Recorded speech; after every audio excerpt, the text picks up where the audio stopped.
It's a beautiful day for a hike, and we're at the west entrance of Joshua Tree National Park, which is one of 3 entrances on the north side. Of course, no mention of Joshua Tree National Park would be sufficient without including a copy of the very famous album cover from the U2 Joshua Tree album.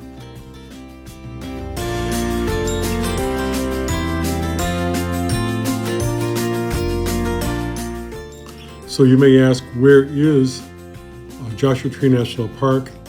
Well, it's in far southern California in the Sonoran Desert. I'm here at the Ryan Mountain Trailhead, and Ryan Mountain is in the background. It's a popular trailhead, and there's lots of cars here today. It's a beautiful day, windy, March afternoon, sunny. Looking forward to a great hike. Joshua Tree is known for its iconic rock formations that were formed from volcanic intrusions from underground, and then of course millions of years of weathering. It's a great place to rock climb and boulder, and throughout the park you see these wonderful rock formations. This is the start of the trailhead.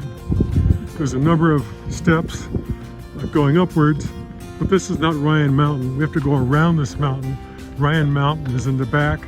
It'll be 1,000 feet of elevation change. It's one of the most popular hikes in Joshua Tree. So we've been climbing steps for 7.5 minutes, and looking down, there's the parking lot coming into view. And all these boulders, which of course is iconic Joshua Tree. And some mountains in this direction here. And we're still headed up. There's lots more steps to do. And again, we'll be going around to the right on this mountain. It's amazing how many steps they've cut into this mountain to make it easier for us to enjoy. I mean, just look at all these steps. Of course, I'm hoping not to trip on these steps as we head up.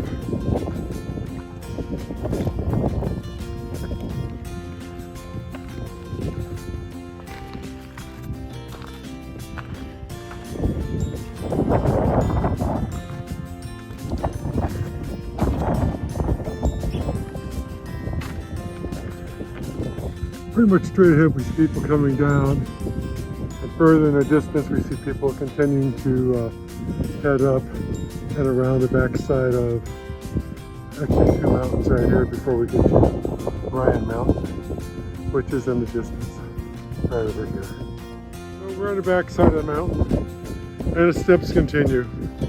Just a tremendous amount of work National Park Service employees did to develop the trail and then to maintain it over years and years and years. Thank you. Just arriving at the summit now, and where the men are standing on the rock pile is probably the highest point on Ryan Mountain.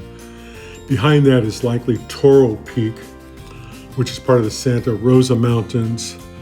And now coming into view is San Jacinto Peak, which is part of the San Jacinto Mountains. And then a little bit further to the right is San Gorgonio Mountain in the distance. Just a beautiful day.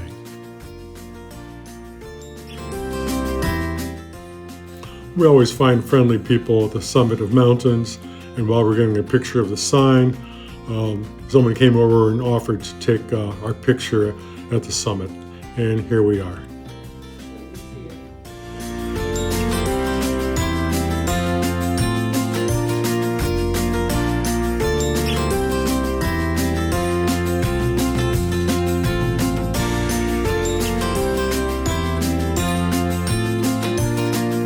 2 hours later, wind has died down.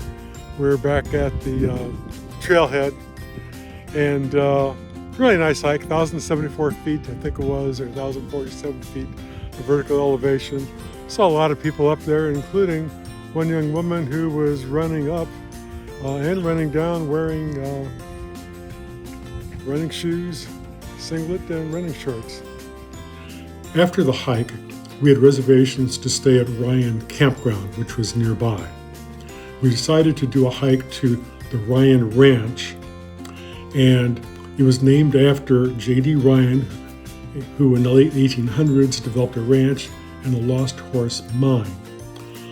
Much of what was there has been scavenged, except for the remaining adobe walls to his house and a few other things that are kind of laying around. The next pictures show our campsite with the iconic rocks and Joshua trees. And you can see then our tent in the background. It got down to, I think it was 28 degrees overnight, very balmy, just the way we like it.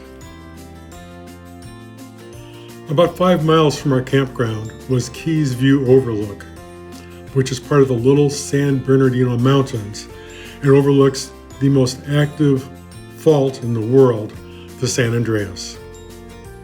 What's happening with the San Andreas is that two plates meet.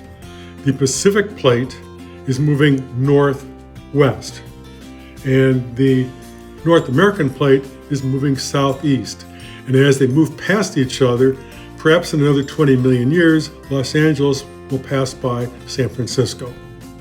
But of course, that won't be 1 inch per year. That will be after the pressures have built up, perhaps 30 feet during a major earthquake. I find it fascinating, and fortunately, the Park Service has a plaque that explains a great deal of this in detail. I took a left, center, and right picture of the plaque. This is the left side picture, or on the southeast portion. The Salton Sea is on the far left. The San Andreas Fault is a single fault at that point in time. In the Coachella Valley, it separates into two, and as the two fault lines push past each other, they push up the Indio Hills in front of the Santa Rosa Mountains. People live here in Indio and Coachella Valley, and an earthquake is overdue. This is the center part of the plaque, and we're seeing towns of Indio, Coachella Valley, Palm Springs, Desert Hot Springs will show up. There's over 500,000 people who live here. Toro Peak is in the center of this picture, and you can see the San Jacinto Mountains are on the far right. This is the third and final picture of the plaque. This is on the far right side, or the northwestern part of this section of the fault. Now, the San Andreas Fault is 750 miles long. We're only seeing a small section, but the highest mountain in the area is the San Gorgonio Mountain on the far right. You can see how the fault is still in two lines, and it builds up a ridge in between the two fault lines. The San Andreas was named after the San Andreas Valley. This is the video that I shot of the actual area. Now on the far right side, I'm moving from right to left, that is the 11,500 foot tall San Gorgonio Mountain. Coming into view now is the San Jacinto, the lower peak is Toro Peak, and in the background now are the Santa Rosa Mountains, and in front of that is the Coachella Valley. We've already passed by Desert Hot Springs, Palm Springs, and Indio will be coming into view shortly. In between the two fault lines are the Indio Hills. We're standing again around 5,200 feet high in the Little San Bernardino Mountains. And then looking off a little bit further, farthest left, is going to be the Salton Sea. And it's just amazing that there is a place you can actually overlook all of this at one time. And while this is our third trip to Joshua Tree, this is the first time we've actually come here, so we're really excited to see this.